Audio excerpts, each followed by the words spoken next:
Welcome to the What Now podcast. I'm your host, Amanda Powers. Follow along as I figure out how to go from feeling lost and at a crossroads in my life to hopefully, eventually, being found. If you have ever felt like you needed a change or pivoting from your current experience is necessary, but you just don't know how, join me. Wanderers are always welcome. Okay, everybody, welcome back to the What Now podcast. This is your host, Amanda. I'm so excited for you to listen in and tune in. We've got a great guest for you. You name it, he's done it. As a former addict, he has spent the last 2 decades finding ways to help people recover and escape from addiction. He's a serial entrepreneur, podcast host, lifestyle coach, and professional athlete. He is the founder and owner of the hit overnight oats brand Meal One, which he started from his functional nutrition company called Creatures of Habit. He is also a former chef, restaurateur who started the Meatball Shop and Seymour's in New York City, and the former TV host of Food Porn, where he got to chat with chefs from all over the country about the most liked and most innovative food made today.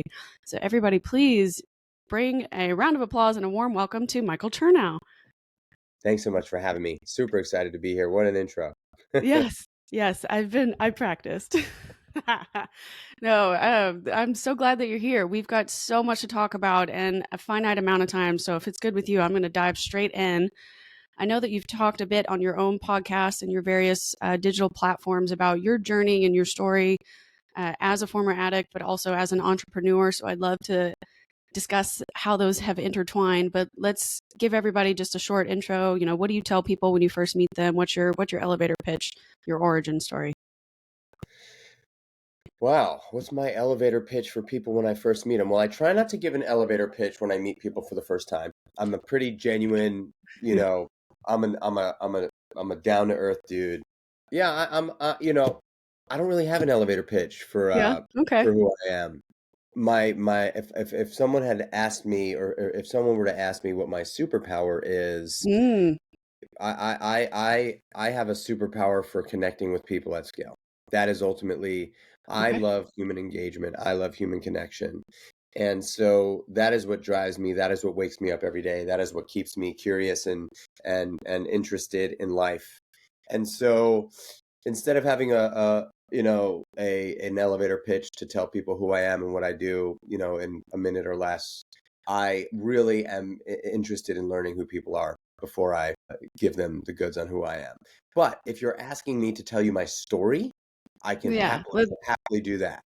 Yeah, I don't. Some of my listeners may not have heard of you yet, and if you haven't, I don't know where you're living because I get his ads all the time. But it's high quality stuff. So I would love it if maybe you could tell us a bit more about your particular struggles with addiction and how that's kind of ebbed and flowed over the years. Like it was a finite period of time where you were going through that, and now you've been sober for almost 20. Is that correct? Mm-hmm. Yeah, It's so I figured all maybe we funny. could dive into that a little bit. We did have early on in the season, I did have a different friend of mine come on and talk about his particular journey with sobriety, and he's been sober now for a little over 3 years. And that episode got a lot of really great feedback because people felt like, they couldn't admit that they had the problem or they didn't know where they could go for help. And I know you often offer a lot of resources for people that are still in those particular positions. So I thought it would be great to kind of open your story and figure out how you've worked through those similar struggles. Yeah, I'll try to make it as concise as possible. But I grew up in New York City. I have always wanted to make, do, and create. So that's always been something that I've naturally gravitated towards. Always, I'm a proactive human being, so I like to do, and that's from as early as I can remember.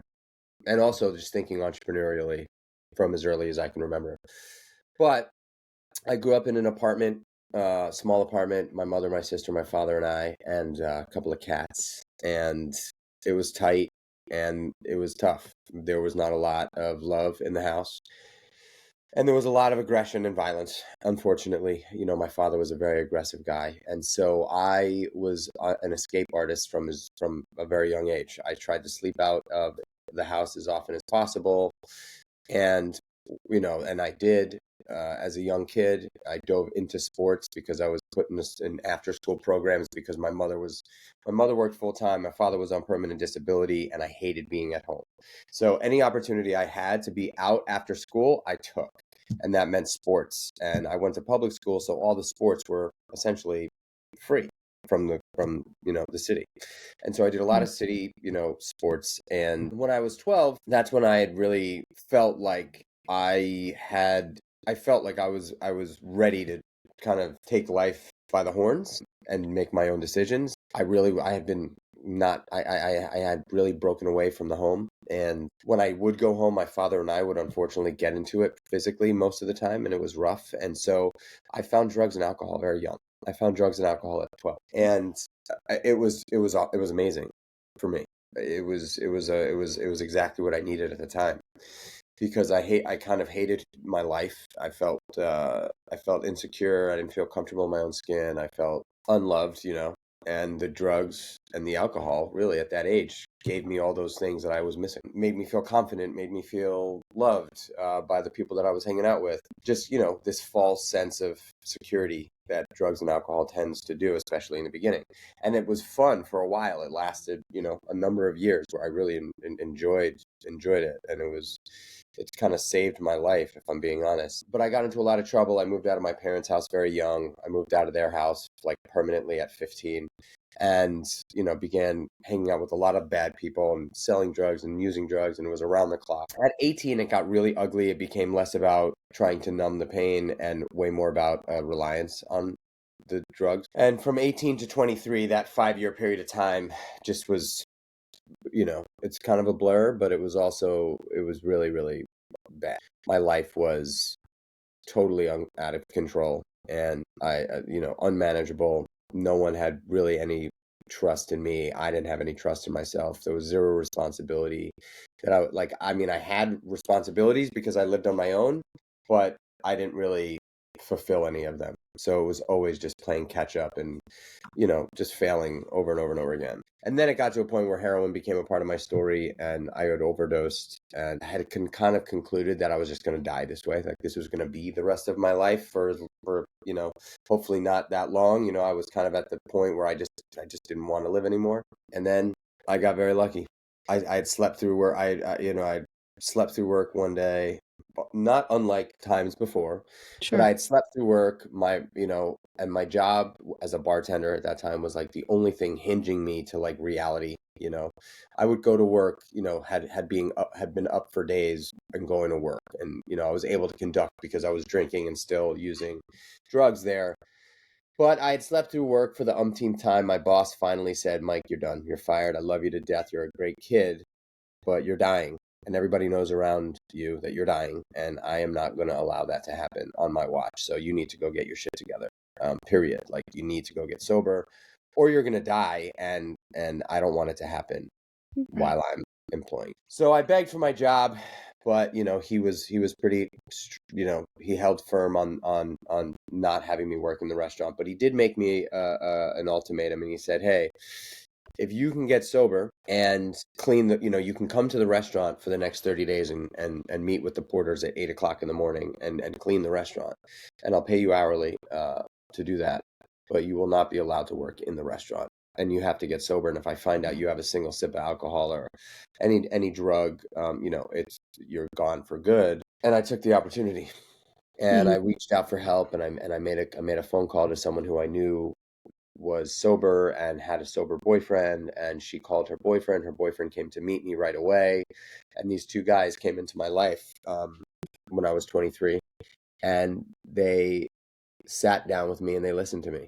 Really, it was Marcus who sat down with me first. He sat down and he listened to me tell my story for hours and hours, and for the first time in a long time, I felt like somebody actually had like identified with me. I thought he was a cool person, so I was like, I can actually connect with this guy, even though he's sober for 10 years at that point. Like I felt like I could connect to him.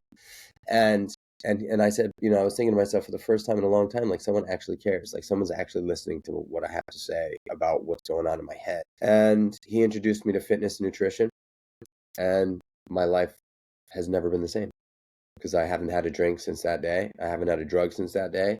And I started working out and eating well and using mindfulness. And I've built an amazing life from that day, August 2nd, 2004. That's, and so I guess what I would say to anybody listening is like, nobody would have ever thought that I had the ability to get sober based on my track record.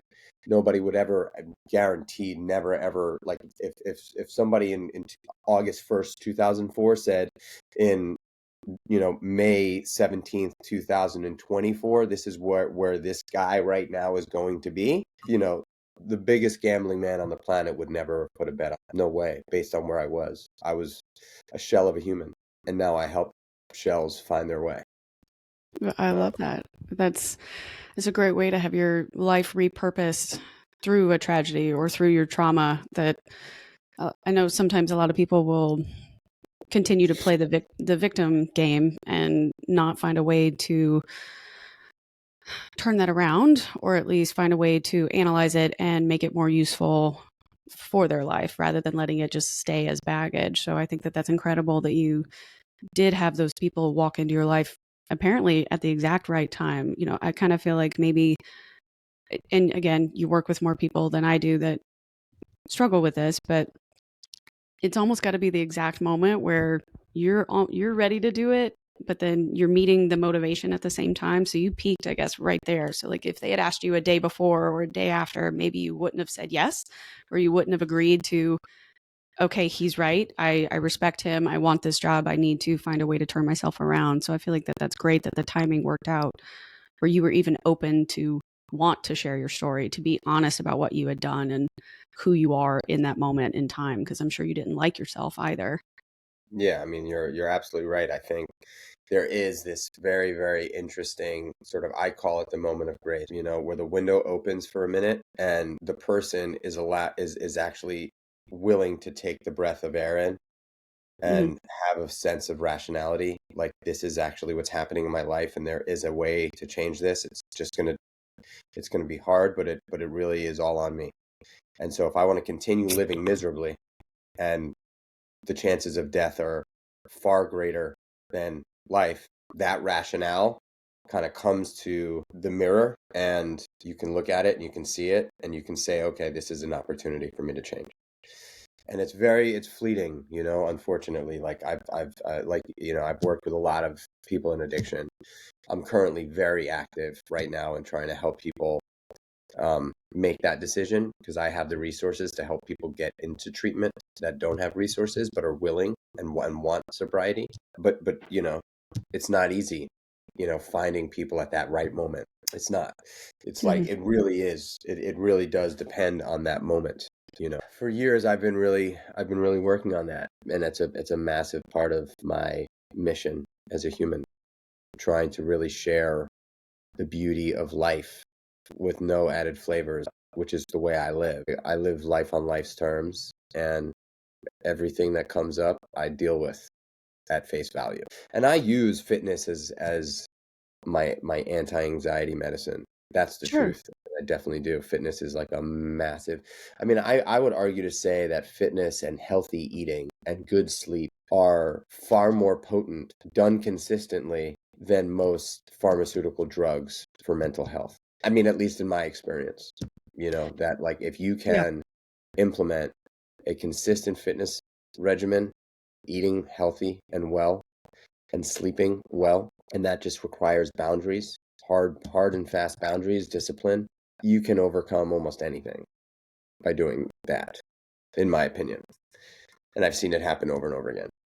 Oh, for sure. I have several friends that fully believe in like doing breath work and how that's, and the ice bath thing, before, and the infrared sauna. My brother and his fiance do that too. They're very into the health and wellness type stuff. And honestly, for how much CrossFit and things that they do and the lack of injuries that they've had compared to that, just because they've decided to take the extra time to always eat well, take their nutritional supplements, do the yoga on top of that, like practice taking care of yourself in all the ways, getting a full night's rest, etc. It really seems to help them a lot. And I believe it. If you're able to set up your healthy boundary, I think it will help you, at least the longevity of your life will get so much better and stronger if you're doing those types of daily habits. So I think you're you're definitely on the right path, and you're preaching to the choir on this show, at least.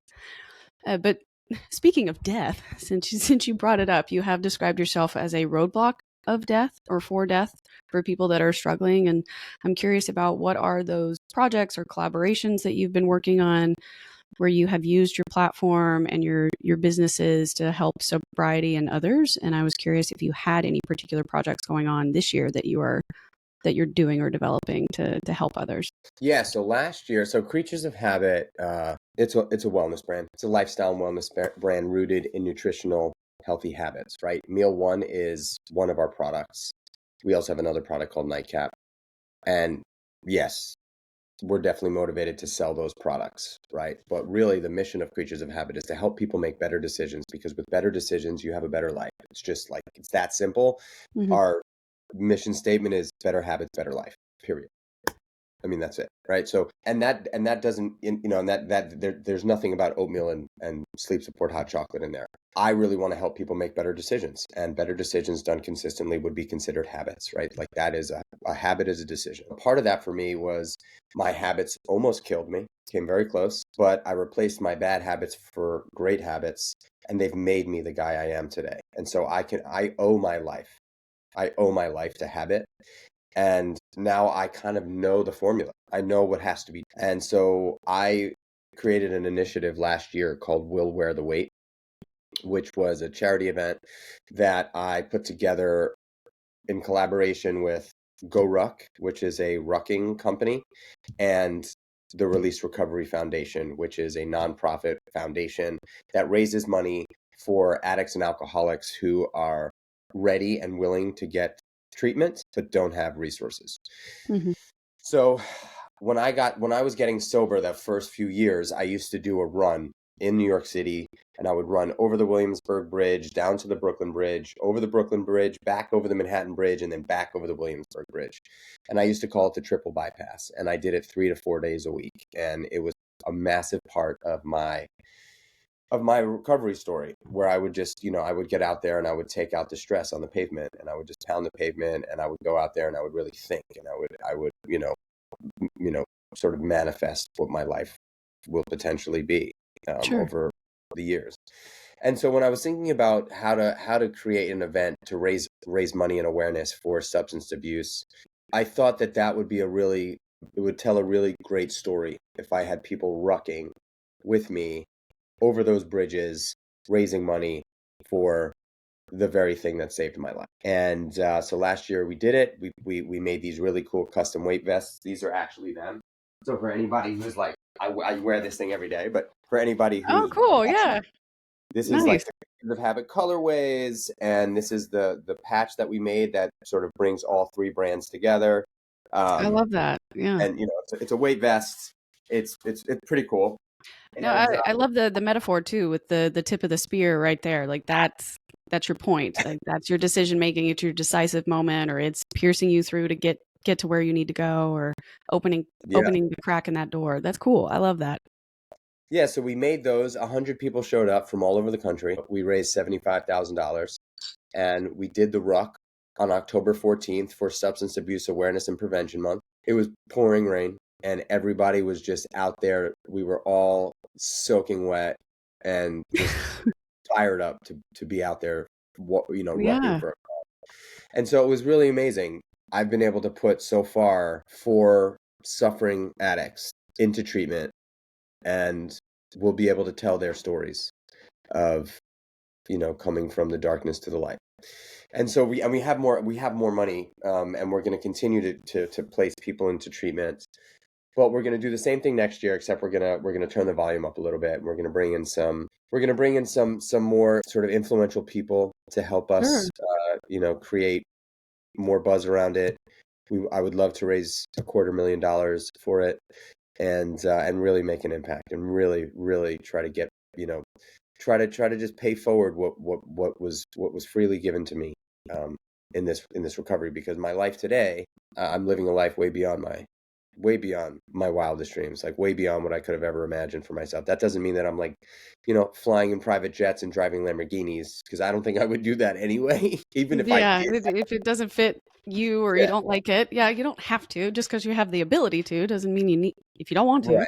Yeah, But I've been able to do really well in my life, and I it's have a wonderful. family that I absolutely love, and I'm married 17 years, and I have two kids that I Mhm. love and love me back, and we have a lot of fun, and I've built businesses, and I just like I couldn't, sobriety is really it is the foundation of my happiness and success. Yeah. Without it, I have nothing. So I am curious then.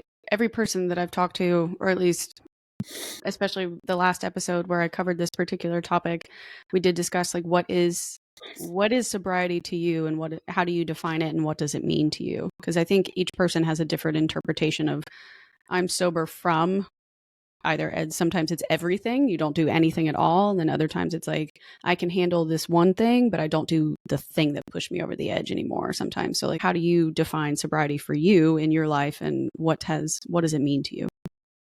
Yeah, sobriety to me is complete abstinence from any mood or mind altering stuff. And that's just like literally 101 for me. Like that's like has to be the case, right? Like if I say I'm sober but I still smoke weed, I'm not really sober because I will ultimately end up hiding from the shit that I used to hide from with the alcohol and the other drugs in weed, and I'll become obsessive about it. And so for me, sobriety really means abstinence from all mood or mind altering substance. But really, what sobriety means is once the lubrication of the drugs and alcohol are gone, then there's a lot of friction, right? There's a lot of friction. There's Yeah, a lot of friction as just walking through life because you're stripped of the safety blanket, right? And so really sobriety means the work that's done once the stuff is gone. And so that really for me is the development of a relationship with a power greater than myself that I call God. I don't have a religious, you know I'm not I don't have any sort of like secular religious belief, but I am deeply deeply passionate about a relationship that I have with God. And for me, how it was delivered early on was like, this is a God that you can create. This is a hmm, God that you don't have to know much about. For me, it's just, hey, I know I'm not God. If I can continue to walk in that path and I know that I'm not the one in charge, because if I think I'm the one in charge, things can get a little hairy. Like if I am the one in charge, and I used to play that role when I was out there. I played sure, that role. I wanted to control everything. I didn't feel good. I wanted to control it. I felt great. I wanted to control it. I wanted this and I couldn't have it. I wanted to control it. Like I wanted to control. I didn't like I don't like what you have to say. I'm going to control it. And now I just know that I can turn it all over. And that has been a massive weight off my shoulders because I now know that I have to accept people for who they are. And if I don't like it, I have to work on changing myself. And that is really what's been the sort of greatest learning of my relationship with a power greater than myself, that I'm not the one in charge, and as long as I know that, like, that's okay. I have to know that I'm not in control. So that is a massive piece of sobriety for me, is and then checking in on that daily. hmm, And really, like, I've been sort of coined as the habit guy, right? I mean, that's kind of where my life has been, because of how structured my days are. right, That is because I'm sober. That is because I need structure. I need structure. I need to have a plan on a daily basis, and I need to feel like I'm winning on a daily basis. And that doesn't mean like I'm winning the race or I'm better than you. That means that like I create small little daily wins that I can stack on top of each other to continue to feed the positive confidence that I need, that the alcohol and the drugs were giving me. Because realistically, and I don't know how much I believe this or pay into this sort of philosophy, but apparently alcoholism and addiction is really a disease, and it doesn't leave. It's not like you can take a pill to cure it. It's there in me all the time. right, And the minute I give in and take a sip or use a drug or whatever, that addiction, that alcoholism, that ism is in me live and well, and will pick up right where it left off 20 years ago. So I need to continually on a daily basis, and it's not like I think about this consciously, it's just become my lifestyle. But on a daily basis, I need to create these little wins so that I feel positive and confident about myself and my life. And the byproduct of that is love. Love for myself, which gives me the ability to love others.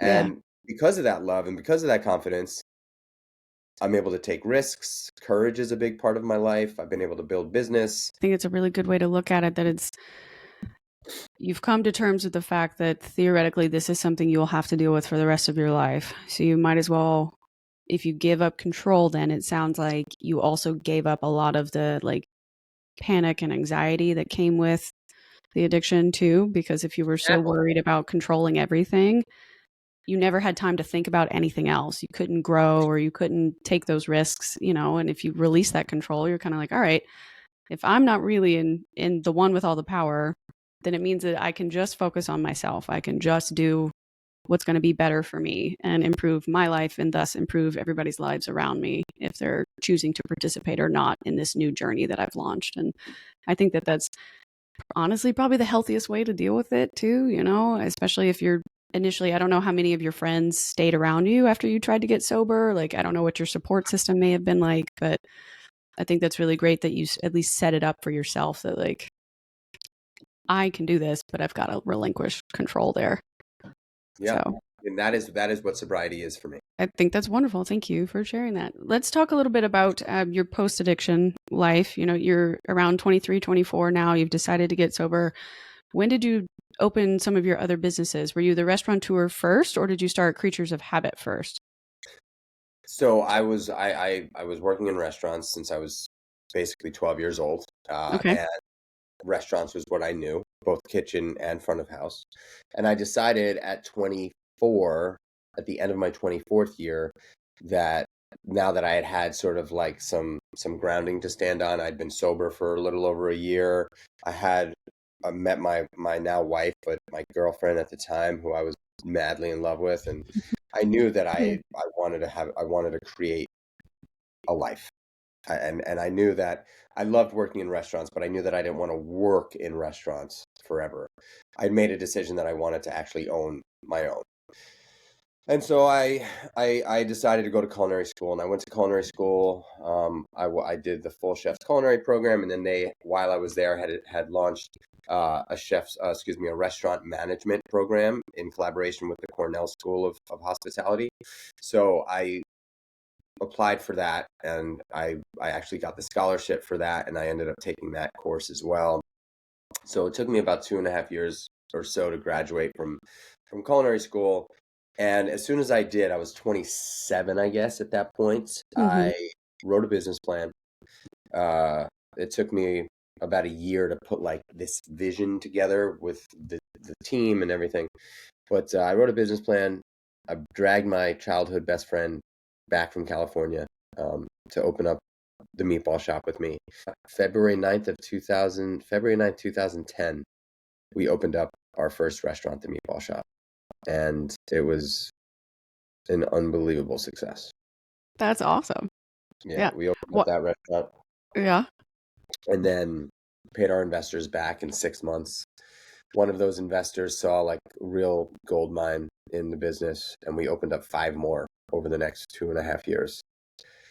And then I decided that I wanted to see if I had what it took to open up a second restaurant concept. So I took some equity out of Meatball Shop, sold some equity to the partners there, and launched Seymour's, which is my second restaurant concept in 2015. Mm-hmm. And that one did the same thing. Opened the doors, massive success, and I opened up 5 more of those. So I'd opened up 12 restaurants in the course of, from 2010 to 2019. I had the same feeling I did with Meatball Shop. I'd been running Seymour's for 5 years. I had a great partner that was really, really strong at scaling business.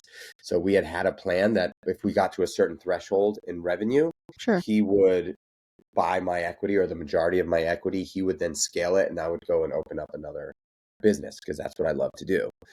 And that's what we did in 2019, late 2019. I sold him and the other partners there, the investors, a bunch of my equity, still kept the equity at Seymour's and Meatball Shop. But then I went to go, start developing my new project. And then the pandemic hit. Yeah. And And then the it pandemic hit, ruined everything, I'm sure, or at least derailed a little bit of your dream. well, derailed that whole plan, right? Yeah. Derailed the whole plan. But my original plan was to open up a restaurant called Creatures of Habit. And it was going to be a wellness restaurant because I knew I needed to do something that was way more aligned with my passion. And when the pandemic hit, I had to rethink my whole life because my whole life was wrapped up in this world of restaurants. And I was also banking on like future revenues from Meatball Shop and Seymour's down the road after they had scaled. Like, I had Right. still gained equity. So I was like, oh my gosh, what if those things completely crumble? What am I going to do? What am I going to do? And I got to say, like the years and years of building confidence through fitness, nutrition, mindset, sleep, asking for help, mentorship from others. I hired an executive coach who really gave me a crash course on what it means to be a creative entrepreneur. I've always known that I've been an entrepreneur, but for years I was a restaurateur, right? Like, and there's a Sure. distinction. Right? There's entrepreneur and restaurateur, and entrepreneur can really create business in many different ways. Restaurateur is very specific, creating business in restaurants. I wanted to evolve from restaurateur to entrepreneur. And this woman that I hired to help me was like, absolutely, that is what you should be doing. You just need to pivot. You're a creative entrepreneur. You don't need a restaurant as a medium. You can create out of anything. And so that's what I did. I drew a line through the restaurant and I created the brand Creatures of Habit, which is now what I'm the founder and CEO of. And Mm. it's the best decision I've ever made because I have breakfast and dinner with my family every single day. And I'm able to work from anywhere, really. It's a different life, but it's wonderful. It's Yeah. wonderful. It's super hard. It's always a grind. I am, never not like lifting up rocks and trying to figure out how to get it done and get it done better. And so that's kind of what Creatures of Habit is, and that's the transition from restaurants to Creatures of Habit.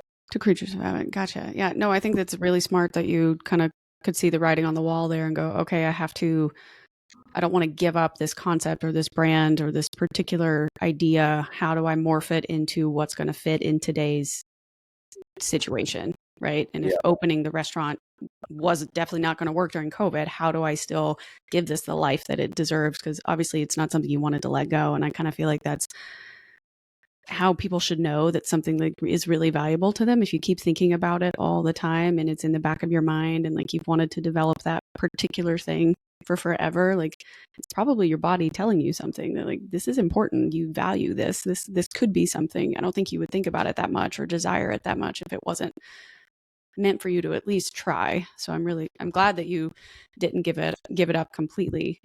Would you ever consider trying to turn it into a restaurant concept one day, or like a food truck or something, at least? Like, because I think you're right, the health and wellness food genre is becoming much more popular and accepted across the country, not just in like bigger cities where people might be more active and things like that. People are starting to care about what they put in their bodies as a whole. And I think that movement in the nutrition field is really, really important. So I'm just curious, would you ever actually still do it, but call it something else if it's not going to be called Creatures of Habit? Or I don't think I would do the Creatures of Habit brand as a restaurant now that I'm running it as a consumer packaged good business.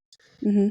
I think I'll open up a restaurant again down the road. I mean, now that I don't live in New York City anymore and I live in upstate New York where there's far less people, far less people, Right. and not enough people that I think would be drawn to eating like wellness focused food. I have a concept that I would want to do, I will want to do that I want to do down the road that would be like a really fun passion project that I can put my kids to work in because I've always had this sort of Yeah. romantic vision of like my kids, washing dishes and bussing tables and really getting the grit of the restaurant business because I do think that what the restaurant business does do for people is it really gives them grit. You have to hustle. Like Oh, for you sure. gotta hustle. It's hard work, and I want that for my sons. I want that for my sons. So I'm not saying that I'd want to open up a restaurant just to give my kids grit, but I do love the restaurant business. I love Yeah. hospitality. I love touching people. And I mean that, like, in the business, for me, Mm. putting my hand on somebody's shoulder and asking them how they're doing is something I love. At one point, I had 600 employees between Meatball Shop and Seymour's. It was crazy. Right. No, that's And, incredible. I would go around to all the restaurants and with the management and I would try to make some of the full staff meetings, but it was obviously hard to make all those meetings. But I would always say, hey, if you can touch your guests, like if you can physically touch them, shake a hand, high five, put your hand on their shoulder, if you feel like that's appropriate, I'm telling you that connection, not just connecting verbally, connection, human to human connection, Mhm. is very intimate and really creates trust. And it sounds funky. And even in today's day, right? Like, oh my God, you can't touch anyone. You can't touch somebody. No, you cannot put your hands on somebody. Sure. I don't believe that. Human beings are meant to touch each other, and Yeah. it's an endearing, comforting, like soothing thing. And we're in the hospitality business. So I would literally put my hand on a guest's shoulder all the time and say, hey, I just want to thank you so much for coming in here. And they love it. Oh, They yeah. love it. And so that's important to me. There's fulfillment that I get in that is hard to get in the digital landscape. No, you can't. A two-way screen, a 2D life is not, I don't think, sustainable. So I think it's great that you do consider how do you continue to build human connection across all the businesses that you decide to open, but especially in restaurants, like food, I feel like food and music are the common denominator for all humans. So like everybody can understand it or appreciate it. Everybody's got their favorite, and in order to share that and connect with others, you share it and give it to them. So I feel like that makes so much sense. Why else would people want to be a regular at a restaurant or a bar or a place where they feel like it's home or people know them, or I can sit down, you already know what I'm going to order and you're already going to bring it to me. And that's comforting and that feels good. And who Feels doesn't so like to say hi to the chef, or like be like, "Oh, yeah, I know this guy." Yeah, cuz he knows me cuz I come in and it's one of my favorites, and I feel like that's, you want it to feel like that because you want to those customers to continue to come back, and like word of mouth has been the most powerful thing. We For the audience, we were talking earlier before we started recording that my brother did CrossFit, but his main job actually is a chef. He works at a works for a bed and breakfast company in Blowing Rock, North Carolina, and it's just been so cool watching him grow and work at the various restaurants over the last few years since he graduated college. And like, he didn't think he would be a chef. It just kind of fell into his lap. Like, his original path was to become a teacher and a coach, a high school athletic coach, and it didn't happen. So he needed a job in the meantime until he could get that job. And turns out he was really good, and he got thrown into the line of fire. And at his first job, they were like, "All right, you've never worked in the back before. Show up tomorrow. Here's your apron." And he just had to like kind of pick it up and learn quickly. And he did so well that very first night that the chef invited him back again and like taught him everything that he knows now. And like, obviously he's picked up a lot of things from working in different places, but it's been so cool to see him do that. And now he's the executive chef for the restaurant that he works at now. And it's exciting to see him fall into his place and have similar experiences to what you're talking about. Like, he wants his food to connect with people and he wants to be able to show his art, but make it approachable and provide things to his particular community in that part of North Carolina that they wouldn't normally have. But like, it's awesome to see him love that. And so it's great to hear you say that too, because it kind of validates that experience is real. And that's the best way to go about how to connect with others, is just to share what you love too. So I think that's great. Let's keep going then. Now that we've reflected a bit on your various business and your entrepreneurial goals, what have you learned about yourself since your transition from restaurateur to entrepreneur? Like, what has running and starting your own businesses taught you about you? The hardest part of entrepreneurship is boundary setting. You can, as an entrepreneur, you are able to easily work from 7 o'clock in the morning till 6 o'clock in the morning, all around the clock. You can do it without having to take a break. And so I think what I've learned really from the transition is now that I don't need to be in a physical space necessarily, although I have an office necessary for me to know what time I open the computer and what time I shut it down. And I need to be diligent about that because I have a family that I love and I don't want to live to work. I used to think that that was like a, you know, something to be proud of. I work out, I work hard, I work 14 hours a day, 6 days a week. Maybe I take a day off. I'm hard. And Mm-hmm. I used like as a young entrepreneur, you kind of wear that badge. I work 18 hours. It's just like grind culture. Hustle culture. Like it's just. And today, I'm the exact opposite. I'm like, if I can't get it done in 8 hours, I'm a shitty entrepreneur because if I can't get done what I need to get done for that day, and that doesn't mean get everything done. That just means like I've got 3 things that I want to get done today. And I try to set my days up like that. I got the top three. 3 things I want to get done today. And if I can't get those 3 things done and I've given it my all within 8 hours of work, I've done something wrong. I don't have the right people around me. I'm not in a supportive enough environment, physical environment to allow me to focus. I have not prioritized my focus. Potentially I'm on my phone. So what does that mean? I need to be way more cognizant of putting my phone into do not disturb or shutting it off. But so boundaries have been like a very big part of my, I guess you would call it chapter 2 of entrepreneurship for me, which is coming from the restaurant business and now into a totally different industry. Mm-hmm. Really, it's about boundary setting. It's about having patience. Nothing happens fast. Nothing great happens fast. It is truly a marathon. It truly all takes time. Typically, when I really do believe in morning routine. I think morning routine is so important for someone like me. Very, very important because I do appreciate control in my life. I don't think I'm a control freak or a control nut, but I do appreciate control. However, I have learned that once a single living being comes into my periphery, I have lost all control. That person can kill me. That person can push me. That person could need my attention. That person could, teach me something. But regardless, as soon as another living being steps into my periphery, the control is out of my hands.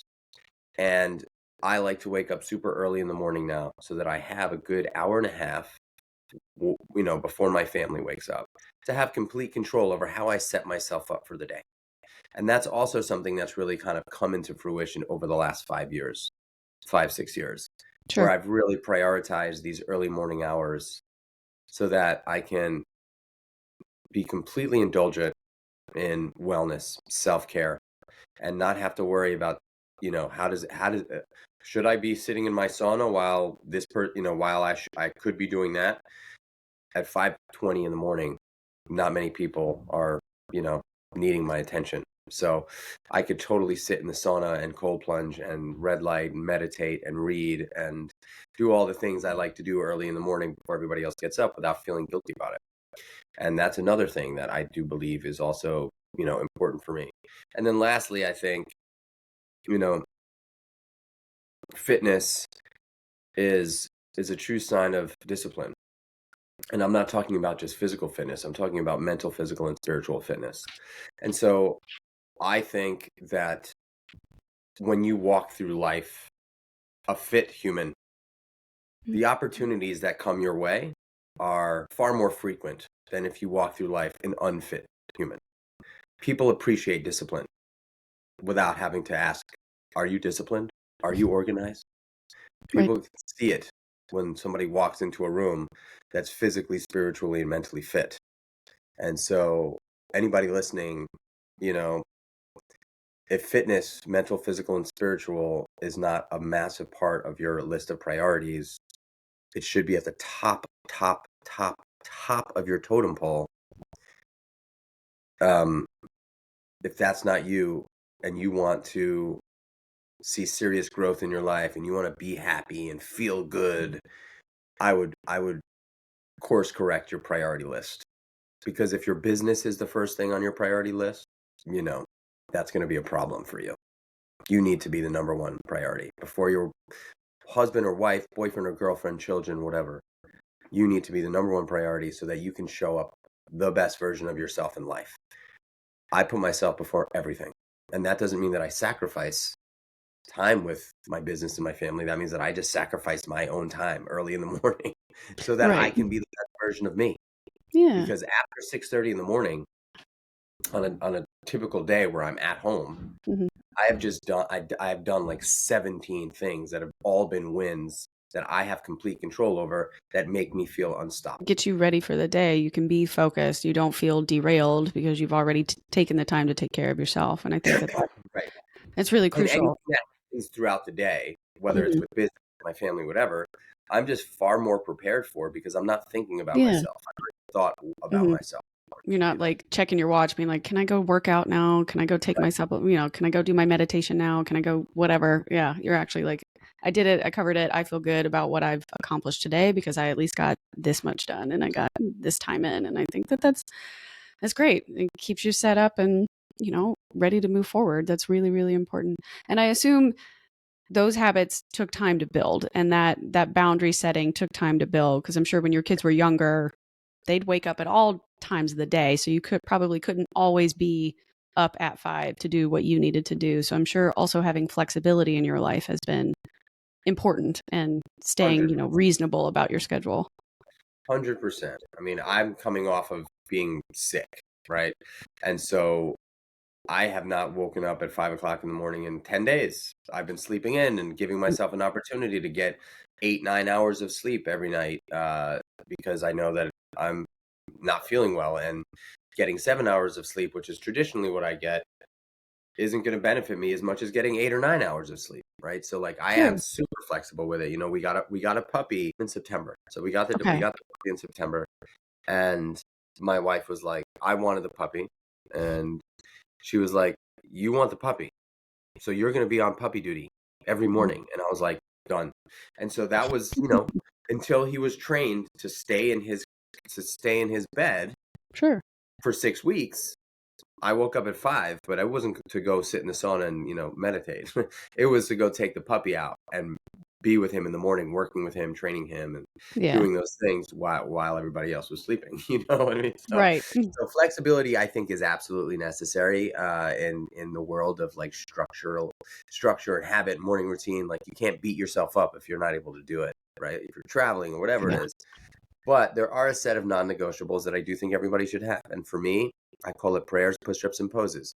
That's my morning routine. Whether I'm sick, whether I'm traveling, whatever, I always pray every morning. I always do push-ups right after I pray, and then I always do a bunch of yoga poses. And that's just how I get my day started. It's awesome to be able to do red light and breath work and stretch and sauna cold and all that stuff. Hmm. That's a privilege, but having a few things that I do every single morning that are non-negotiable for me to give me that sense of I'm here, I think is it's definitely essential for me, and I would argue that most people would really benefit from having some of that stuff. Oh, I think that's wonderful that you have ways to ground yourself. That's really, really important. What advice would you give somebody if they're interested in becoming an entrepreneur, but they don't really know where to start or how to, work for themselves? What kind of advice would you give somebody that wants to start down that similar path? Well, I think there's a few questions you need to ask yourself, and I know this is going to sound weird, but this is sort of That's okay. how I kind of see it. First question is, what time do you go to bed at night? And if the answer is 1 or 2 o'clock in the morning, then I would say you need to change that, right? Like self awareness and self discipline, and ultimately kind of self mastery is really what does create great entrepreneurs. Going to bed late at night never produces, and there are a lot of people that say, oh my gosh, I can't, my juices start flowing at 10 o'clock at night and I work until 3 o'clock in the morning. And my answer to that is, yeah, but the world starts working at 7 o'clock in the morning. So like that might work for you, but in my experience, People that go to bed at 3 o'clock in the morning and wake up at 7 are Mm-hmm. getting 4 hours of sleep and not functioning. People that go to bed at 3 o'clock in the morning or 2 o'clock in the morning and wake up at 9 or 10 are way behind the ball. So I always say for people that have the ability to do this and really want it, become a 9 to 5er. Go to bed at 9 and wake up at 5 and see how different your life is. See how much more productive your life is. That's my first always my first piece of advice. And people are like, that's fucking weird. Like, I don't know if that's real. And I'm like, okay, like, I mean, that's the truth for Okay, me. but You know what I that's the mean? advice. Yeah. Oh, like if you can Yeah. control that, if that's something that you can harness and you can own Mm-hmm. that, this is what time I go to bed and this is what time I wake up. And as soon as I wake up at 5 o'clock in the morning or 5:15 in the morning, I am on fire and I'm getting after my day. Your ability to do becomes far more real than your consistency in talking. Mm-hmm. A lot of people talk and a lot of people want, Right. right? There's far less people that actually do. And the Mm-hmm. only way to get from want to have is to do. There's no other way. It's impossible. You cannot have anything you want without actively doing things to get it. Yeah. You can talk about it all the time, but I've always said 1 + 2 = have. That's the only way. So, and I have found that the easiest way to get to have is to start your day before everybody else. And that doesn't mean that you have to open up the computer at 5 o'clock in the morning, but that means that you start building confidence, building, like you commit, you build confidence, confidence develops courage. And that courage is necessary for entrepreneurship. And the more confidence you have, the more courage you'll have. And that really does start by self-care. I mean, that's For sure. my experience, so that's my advice. Anybody who's thinking about it, like, remember what I said about being fit: mental, physical, spiritual. The 9 to 5 thing, not 9 a.m. to 5 p.m., 9 p.m. to 5 a.m. That's the time that you recover from your day. And that is like a really, really great system to start owning your life. Saying, I go to bed now and I wake up now.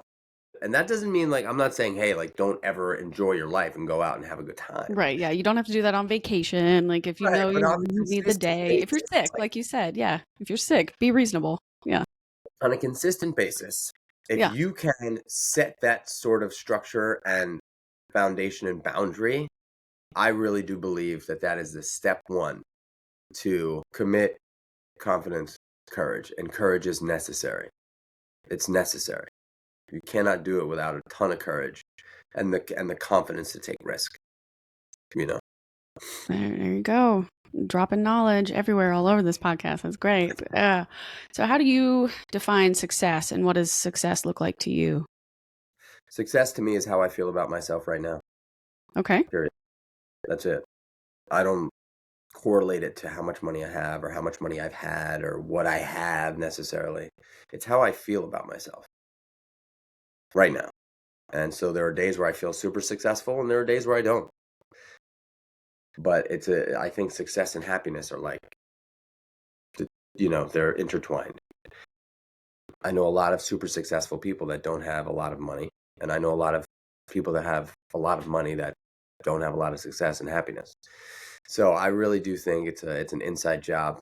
And I really do believe that it has to do with the humans you surround yourself with, the hobbies that you have, and the habits that you do consistently, right? And I think that those humans, hobbies, and habits really, Yeah.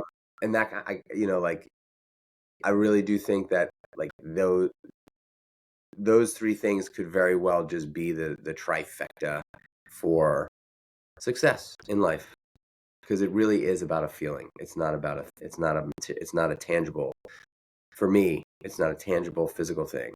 It's way more about a feeling. And I will say, there's no doubt about it that like 85% of the time I am incredibly successful in my mind where I Sure. am right now. This morning I was out on a ruck with my two dogs. It was unbelievably beautiful. I felt so successful in my life. I felt so successful in my life. I was like, This is amazing. Like my life right now is amazing. Even though I sound like a goddamn trombone, and I, like, No, it's not that bad. I promise. but I felt so successful this morning, and I feel super successful sitting on this podcast with you right now. Oh, wonderful. I've learned that, drawing success to a line item is really what we're kind of unfortunately taught to do today. Like when Yes, you hear success, you think money. You think house, car, vacation. House, car, vacation comes when you feel good about yourself and confident and have courage, right? yeah, Very hard to have courage, real courage, without confidence. And it's very hard to build confidence if you like hate the life you're living, you know? for sure. Yeah. And so I think success really is drawn directly to how you feel. I like asking that question because each guest has a very different perspective on what it means to them. And so it's very cool to hear your ideas as well. So I think that's really nice. What is your favorite thing about yourself? I think it's my authenticity Okay. that I don't change based on the environment that I'm in. I just am who I am, and I tend to make friends wherever I go because I really care about people. I love people. I love connecting with people. So I think authentically, I am a people lover, and I think that that's something that I was born with, honestly. So Oh, that's yeah, good. I think that's it, my authenticity. Wonderful. What would you say has been your greatest achievement? My family, the marriage that I have with my wife for 17 years. We've been together 19 years, married 17 years, and we have two amazing sons that love us and we love them intensely. Yeah, We have an awesome family. Like our family life is amazing. And so that is by far and away, without a doubt, my favorite, most cherished accomplishment in life. that's wonderful. I'm very glad to hear that for you. And honestly, that's extremely rare these days for people to be in a happy and supportive relationship like that and still be married at that point. So I think that that's phenomenal that you've been able to cultivate that and keep that and continue to see that grow in a successful way. So that's fabulous. What are your current goals for this year? Current goals for this year. Well, I mean, I've got some business goals for sure. But I'll talk to you about my fitness goals. So I have a race coming up on June 1st called the High Rocks. So Okay. one of my goals is to just get through that race. And then the fitness goals that I've got sort of subsequently after that are, I really want to, I really want to build my speed as a sprinter. So I really want to get Oh, into sprinting okay. and back to strength training. So like I'm kind of back on the strength training and sprinting thing. I used to be a long distance runner, and long distance running is really hard on my joints. So now I do love running and I love the act of running, but I feel like I can get what I want from sprinting. I don't have to go on these long runs anymore. So sprinting, I'm going to try to really, really build speed, and I'm excited about that. That like makes me excited.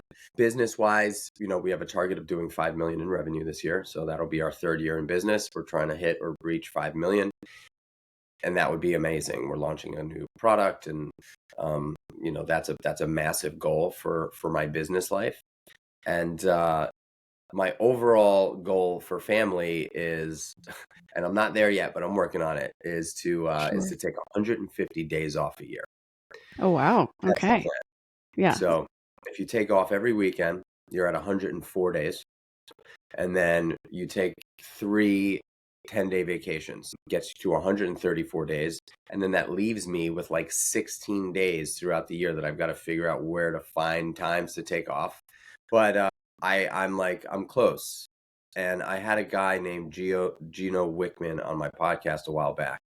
And he told me that he's a very, very accomplished, super successful guy. And he said when he figured out how to take off 150 days a year, he felt free completely in his life. So he Hmm. was Interesting. incredibly excited to work the remaining, whatever it was, 214 days. But the 150 days that he took off really, really brought immense joy and allowed his work life to really flourish. And so as soon as I heard that, was a few years ago, that's sort of like a goal for me to get to 150 days off a year. That's pretty significant, right? Like actually taking the time off. And again, going back to what you said earlier in the podcast, setting boundaries for yourself. Like you can't grow as an entrepreneur or as a business owner if you're not giving yourself the chance to like recover, recuperate, enjoy the rest of life, and then come back fully, re-energized with new ideas or plans after you gave yourself some time to actually just live Yeah, too. work to live, don't live to work. Yeah. Yeah. Kind of the way. No, that's cool. So, our final question for the day: what advice do you have for people who may be feeling lost in their current life situation and they need to make a change, but they don't know how or they don't know where to start? Yeah, for me, it's gonna come right back to fitness, mental, physical, and spiritual. If you can't figure out what to do with work, you can't figure out what to do with a relationship, you're having a hard time with money. The most incredible success I've had coming out of tough times in my life has always been through fitness. It has always been through moving my body, connecting with my mind, and eating well. And unfortunately, when people are going through, when a lot of people are going through tough times, they do the exact opposite. They isolate, they stagnate, they eat shit, and they try to tune out from everything else in their lives and Mm-hmm. not look inside. So, movement, I would say if meditation is something that you're comfortable with, meditation or prayer, and then eating healthy. And like and those three things done consistently, again, it comes back to that commit, confidence, courage. It's just, there's a great documentary called, I think it's called uh, Fits or Spits. It's Jonah Hill did a documentary on his therapist. Mm, And this is his therapist, and his therapist is like a very, whatever, well-to-do Hollywood therapist, blah, blah, blah. sure. But when I watched what his therapist, when I was like studying this documentary, and his therapist said, yeah, the number one thing to do for people that are struggling or lost is to come back to self. You can't be lost here. You cannot be lost here. You can be lost there, but you can't be lost here. And if Yeah. you come back here, you will find what you're looking for. A lot of people shut this off and try to Mm, find it here, outside of you.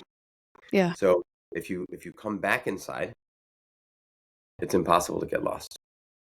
You know, you will be found. You will find what you're looking for. And that's been my story. That's been my success.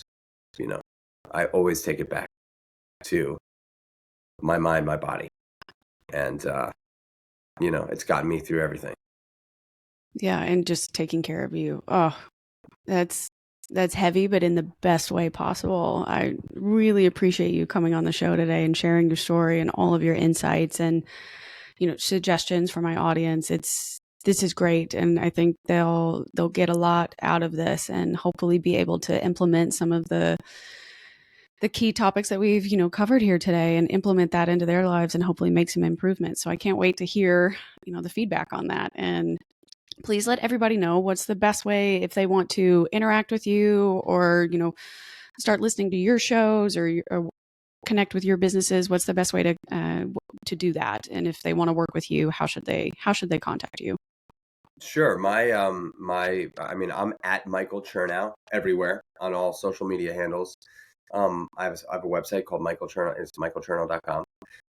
There's some cool stuff on there that they can interact with. But, for the business, creaturesofhabit.com. It's creatures with a K. So creatureshabit.com, you can find and learn all about our brand, our mission, and the products that we sell to help you make better decisions on a daily basis. We also have a podcast called the Creatures of Habit Podcast that, I get to sit down with a bunch of people that have really inspired me and talk about habits, routines, and rituals, as well as, dive into some experts that I brought on the show to talk very specifically about different arenas and industries. So Creatures of Habit with a K, Michael Chernow, pretty much everywhere. And that's really me. And if you're running around New York City and you want to get a good meal, stop by the meatball shop Yeah. or Seymour's restaurants. No, I definitely need to go check those out. If I'm ever back up in the city, they are now on the hot to-do list. So that would be wonderful.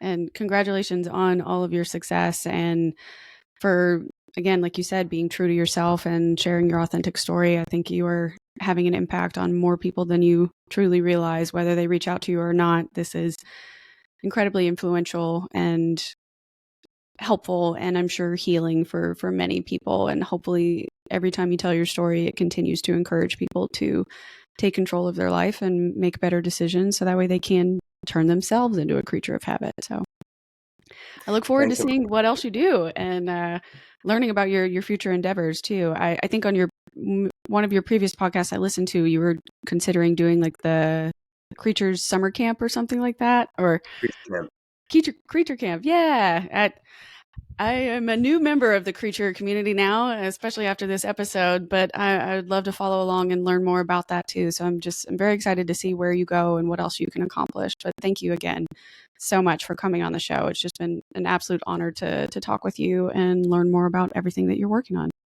Thanks so much for having me. All right, that's all for today's episode. It was so fun having Michael come on, and I'm so excited to hear everyone's feedback. I hope you enjoyed listening to him and hearing about his origin story and his career trajectory through restaurants and becoming a serial entrepreneur and a successful father and business owner, and now focusing all of his efforts on helping others recover from addiction and rebuild their lives and be able to tell their own sobriety journey stories. You can always catch up with me at askwhatnow@gmail.com. And you know the drill. You can find me on Instagram and TikTok at Podcast for the Lost. My personal is amanda.k.powers. All of the contact info will be in the show notes. And you can always send us feedback, like, share, subscribe, leave a review, 5 stars. Anything like that is super helpful and always appreciated here on the show. And of course, anytime you share an episode with friends or people you believe would benefit from the show, I really, really appreciate it. The 5 stars and sharing and subscribing helps our show continue to build traction, and eventually we can turn it into something super fun and helps us build community. So any and all feedback is always greatly appreciated. And I hope all of you have a wonderful day. And remember, wanderers are always welcome.